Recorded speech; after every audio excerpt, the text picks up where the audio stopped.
உங்க வீட்ல இந்த திசையில வாசல் இருக்கா? அப்போ கடன் வருவது அதனால்தான். இத பண்ணுங்க, தலையெழுத்தே மாறிடும். எந்த நேரத்தில் பிறந்தேனோ தெரியவில்லை, என் தலையெழுத்து சரியே இல்ல. பிறந்ததுல இருந்து இந்த நொடி வரை கஷ்டப்பட்டு கொண்டுதான் இருக்கிறேன். எந்தவித சந்தோஷத்தையும் அனுபவிக்கல. எதற்காக தான் நான் பிறந்தேன்? என் தலையெழுத்து மாறாதா என்று புலம்புவர்கள் தங்களுடைய தலையெழுத்தை மாற்றி நிம்மதியான வாழ்க்கை வாழ்வதற்கு வழிபட வேண்டிய அம்மனாக திகழ்பவள் தான் பிராமி அம்மன். இந்த அம்மனை நம்முடைய வீட்டில் எந்த முறையில் நாம் வழிபட்டால் நம்முடைய வாழ்க்கையில் இருக்கக்கூடிய துன்பங்கள் அனைத்தும் இன்பங்களாக மாறும் என்றுதான் இந்த ஆன்மீக குறித்த பதிவில நாம பார்க்க போகிறோம். பிராமி தேவி வழிபாடு சப்த கன்னிகளில் முதன்மையாக திகழக்கூடியவர் பிராமி தேவி. இவருக்கு மொத்தம் 4 தலைகள் இருக்கும் என்று கூறப்படுகிறது. சண்டி முண்டி அசுரர்களை வதம் செய்வதற்காக பிரம்மா, விஷ்ணு, சிவன் மற்றும் முருகப்பெருமாள் போன்ற பல தெய்வங்களின் அம்சங்களை பெற்ற தேவியாக அவதரித்தவள் தான் பிராமி தேவி.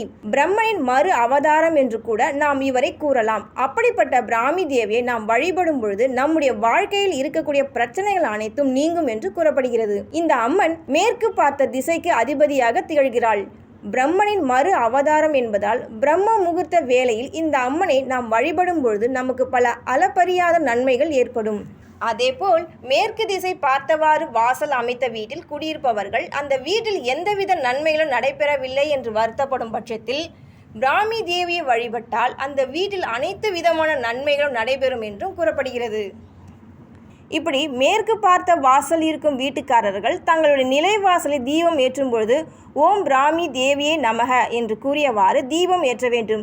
அப்படி தீபம் ஏற்றும் பட்சத்தில் அவர்களுடைய வீட்டில் பிராமி தேவியின் அருள் என்பது பரிபூர்ணமாக கிடைக்கும்.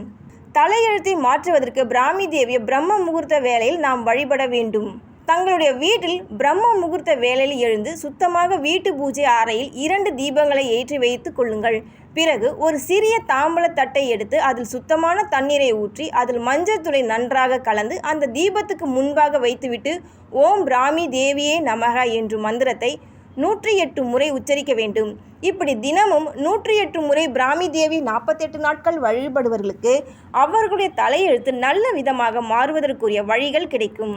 இந்த அம்மனை வழிபடும் பொழுது நெய்வேத்தியமாக கற்கண்டை வைத்து வழிபட வேண்டும். இயன்றவர்கள் சப்த கன்னிகள் இருக்கும் ஆலயத்திற்கு சென்று அங்கு இருக்கக்கூட பிராமி தேவிக்கு மஞ்சளால் அர்ச்சனை செய்து தீபம் ஏற்றி வழிபாடு செய்யலாம். கோவிலுக்கு வரும் பக்தர்களுக்கு கற்கண்டை பிரசாதமாக தரலாம். நீங்கள் எந்த கோவிலுக்கு செல்லாமல் வீட்டில் இருந்தே இந்த சிறிய பரிகாரத்தை முழு மனதுடன் செய்வதன் மூலம் அம்மனின் அருளை பெறலாம். மேலும் உங்களுக்கு வரும் கஷ்டங்களும் குறைந்த வாழ்வில் முன்னேற்றம் அடையலாம். எதையுமே முழு நம்பிக்கையுடன் செய்ய வேண்டும். நம்பிக்கை உடையவர்கள் கட்டாயம் செய்து வாழ்வில் முன்னேற்றத்தை காணுங்கள். இது போன்ற முக்கிய நிகழ்வுகள், அரசியல் தகவல்களை ஆழமாக மாறுபட்ட கோணத்திலும் அறிந்து கொள்ள மறக்காமல் பாரத் மெயில் 24 பக்கத்தை பின்பற்றிக் கொள்ளுங்கள். உங்கள் ஒவ்வொரு ஆதரவும் இது போன்ற பல நிகழ்வுகளின் பின்னணியை அறிய உதவும்.